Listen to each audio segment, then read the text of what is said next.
Hey y'all, I'm back. Better than ever. Elevating as always. I took a break from my vlogging for a minute.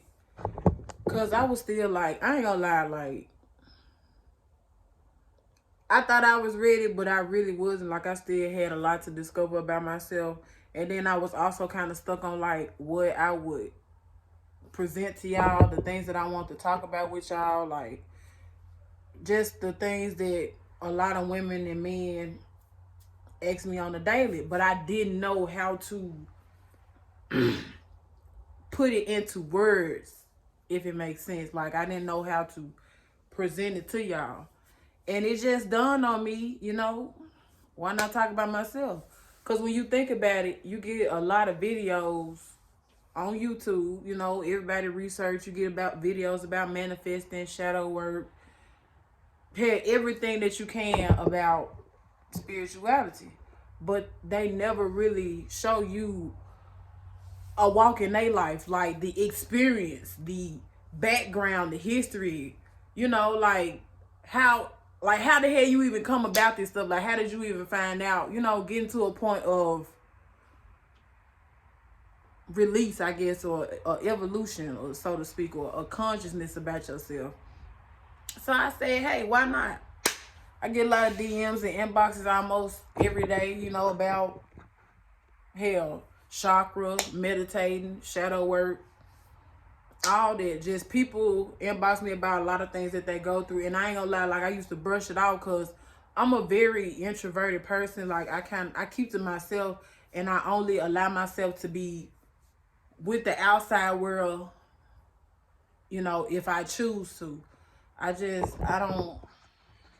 don't too much allow everybody to get into my space or get into my aura. So, you know, it's really kind of iffy, but I had to understand that I had a purpose. Like we all have a purpose, everybody do, no matter what it is. Short lived or long lived, but we have one. And I used to fight it off. Cause like I said, I didn't really like talking to too many people. But it was my mission, it was my sole purpose, because naturally people gravitate to me. Like people just drop their problems off. I don't want to say it like that, but for lack of a better word. But they're able to be comfortable enough to talk to me about it. And yeah, I just had to face my truth. So, hey, why not talk to everybody else that's going through something or going through this journey in the world? Like, hey, why not? This is my purpose. Let's do it. I had to get comfortable. Because I plan to be very raw and as transparent as I can be or will be with you guys in regards to, because I'm finna take this all the way back, baby, to as far as I can remember. Just because, like I said, it's a lot of people that may be going through this. I'm just gonna get y'all raw and uncut because I done got to a place in my life where I'm very comfortable with who I am, what I've been through, and everything that I've dealt with. I've tried to make amends with everybody or anything that has hindered me in my life as much as possible. So, you know. But yeah, so just to kind of give you guys a little backstory, started from the beginning, because like I said, I'm basically going to be, in a sense, teaching people or teaching you guys how to become in tune with yourself, and also in the sense of also knowing how to manifest as well. Because like I said, I get a lot of requests or I get a lot of inbox about, how to manifest. But like I tell people, baby, that's not overnight. You can't just jump through hurdles and shit, think you're going to get these blessings and not go through the hard work. We don't do that over here. Maybe somewhere else, but we don't do that over here. You got to put the work in. Y'all, my cat scared the fuck out of me. I had to stop. He jumped through the fucking window. But I got two cats. I leave my windows open so they can, do that thing. But anyway, I'm just kind of gonna give a backstory within this video. So I would basically say this is like the introduction. This is the beginning of, as far as I can remember, as far as my childhood. I mean, it was cool. It was a normal childhood. I had brothers and sisters. Of course, not necessarily all between my mom and my dad. They were married. And you know, it was a childhood. And I don't know, like, as far as I can remember, it wasn't like, as far as, I don't know, my childhood, it was cool. You know, like I said, I had brothers and sisters. And my mama, she was the mama, she was kind of the mediator when it came to, you know, like the other baby mamas. Like, she believed in a family. She believed in having a blended family regardless. So, you know, even though I had, of course, in the normal words called half sisters, half brothers, with, you know, outside of that, even before, you know, or hell after, it was a little rough. Like, it was a little rough to adjust.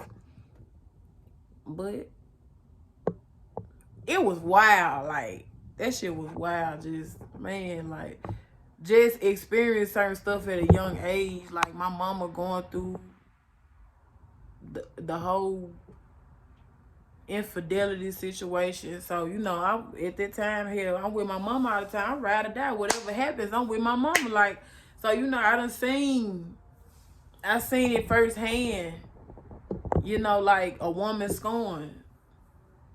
I've seen it. And at the time, it didn't really have an effect on me. It really didn't, you know. I was such a daddy's girl at that point. Hold up, y'all. Let me find something to hopefully stay like. But yeah, like, I was a daddy's girl. So in my head, like, my daddy still didn't do no wrong. Like, I'm around with my daddy, the fuck. Like, you ain't talking about nothing. And you know, my mama always she still kept the image up about him. So that's kind of why I'm like that. Like, when it comes to my ex-husband and even my daughter's dad, well, we're gonna exclude the second. But as far as my ex-husband, I uphold him to a higher standard. I put him on a pedestal because regardless of how we turned out, he's an excellent father to our children. So, you know, I kind of instilled that from my mama. And it was an adjustment, trying to adjust to, like, damn, I'm kind of finna be an only child in a way. Like I said, I had brothers and sisters, but they wasn't all by my mama and my daddy. So I was gonna be the only child, and by me being born into a 2-parent household, it was kind of like, I don't know. So I think that's kind of where the turmoil kicked in for me, you know. And so, of course, after a while, I adjusted. Having a 2-parent household, like, it had got to a point where, like, hell, I kind of like it. Cause like I said, hell, I was a daddy's girl at the time, so I was always right. Like, I never did no wrong when it came to, you know, my daddy. So hell, when my mama was getting on my nerves, I go to my daddy's house. And, you know, everything was cool and copacetic. But it was a major adjustment because he had the children that stayed with him, and, you know, I was staying with my mama, so I kind of, you know, felt some type of way in a way. Because he had 2 girls and 2 boys and a stepson. So in this particular section of my life, this is kind of focusing on childhood trauma and what caused it. And yeah, it's the new norm now. I hate to say it like that. That's the new norm, but, you know, I had a 2-parent household. I didn't grow up with, you know, the father, and then it was like I went through school, and a lot of times he wasn't necessarily at a lot more functions than I expected him to be compared to, you know, my brothers or whatever. But I was still cool. Like, he would still show up, so I was still proud of that. Like, I was still, you know, okay, he heard, so at this point, that's what count, you know. It was something nice where he'll be like, I see, you know, this and that, but at some point, he made up for it, so, yeah. So, I think, like, in this particular situation, as far as my childhood, I kind of went into that because I seen where the boys in the family was getting a little bit more attention. That's kind of where I got my little boyish ways from, in a way. So, because I felt like I had to do that to get that little extra little love. You know what I'm saying? So, that's kind of where I have my masculine ways, so to speak. It's kind of in me, goddamn it. But like I said, it was cool. It was cool, you know. And then I started to get older, and hell, a lot of times I wasn't even really still thinking about going over my daddy's house. Like I don't know, like that whole little growing stage of becoming a teenager and all that. It was about looks, being up to date, you know, having the latest stuff. And that was kind of my focus on that. And then, I don't know, like somewhere along the lines, I always reverted back to what I felt like was expected of my dad on that end. Like my mama did everything that she possibly could, you know.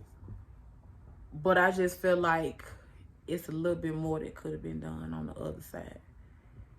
And that's kind of where, like, I feel like I always had to go get it. Like, I didn't like seeing my mama feel like she had to consistently work to make sure we had something decent. And even still within that day and age of me growing up, fashion was in. So even if it wasn't the latest, I feel like I still had to have something. So that's how I learned how to be able to just grind and get my own money. Like I had started working, I was getting summer jobs here at like 15. So at that point, it was up. Like, yeah, I get my own money, y'all. We in the dough. So that's how the whole independence thing came in. That's how the whole feeling like I need to go and have it done for myself. I couldn't wait for somebody to tell me or figure out if they was gonna see or not. I'm finna go and get it done. And that's kind of where that came from. So it's like, it kind of play a part in my life today as far as like relationships and being able to be vulnerable with somebody that I'm in a relationship with. So that's kind of where that came from. Hell.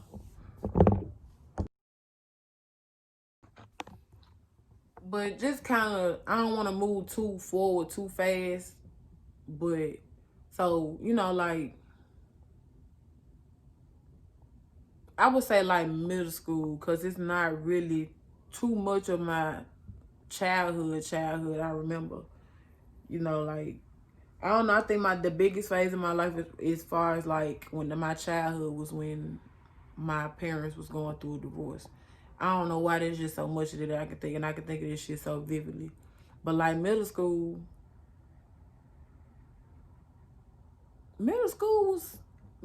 was hidden. Like, I had a lot of boyfriends. Sorry to all my exes back then, but you know, y'all was considered my little friends. But yeah, like,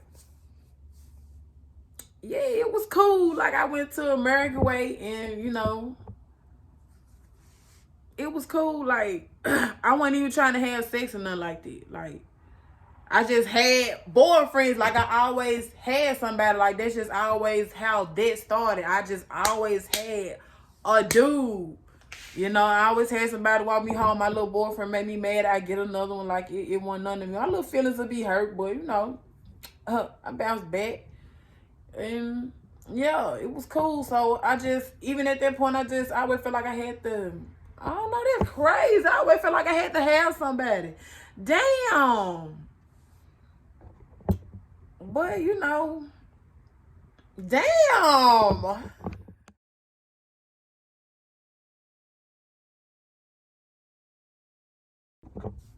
Yeah, I just did some more shadow work on myself. Shout out, okay. But yeah. But middle school was cool. Like, you know, I didn't really do too much like the other teenagers. I didn't go to parties or nothing like that. I don't know. I don't want to say I was sheltered, but I guess I was sheltered. And I was always on punishment for a lot of shit. Like, I ain't really do too much, nothing bad. Like, I wasn't doing drugs or nothing like that. But, you know, I just had one of them strict parents. Like, she was just interfere with what a lot was going on. I can understand it, but at the same time, strict parents create sneaky kids. So I still wasn't, you know, sneaking out or nothing like that. It was just like normal teenage stuff. But it just took it to a more extreme level in my mom's household. And so regardless if I couldn't even go, I was on punishment. Like, so I didn't really get to experience like too much of the house parties and, you know, going out with the friends. Like, I did go to movies and stuff here and there. Like, I wasn't just shelf to shelf. I went to movies and stuff like here. But I know some of that stuff, it was on me. But just on the norm, like every weekend or something like that, nah. But I did go to the skate ring, though. I did go to the skate ring. So I had like the average teenage life. You know, everything was cool. I guess everything was as it should have been, as how it's supposed to happen now. So I'm not gonna get into too much. I'm gonna wait till y'all, you know, tune in and subscribe or whatever, then I'll keep going. So we're gonna catch back up. That'll be an announcement. I'll announce my next video, but I definitely hope you guys will take something from this. I hope you guys will have some type of insight. You know, I hope it'll help someone. 9 out of 10, it probably will. And you guys will just go along on this journey with me throughout my life, from the past to the present to the future. And you guys will be watching me manifest my life.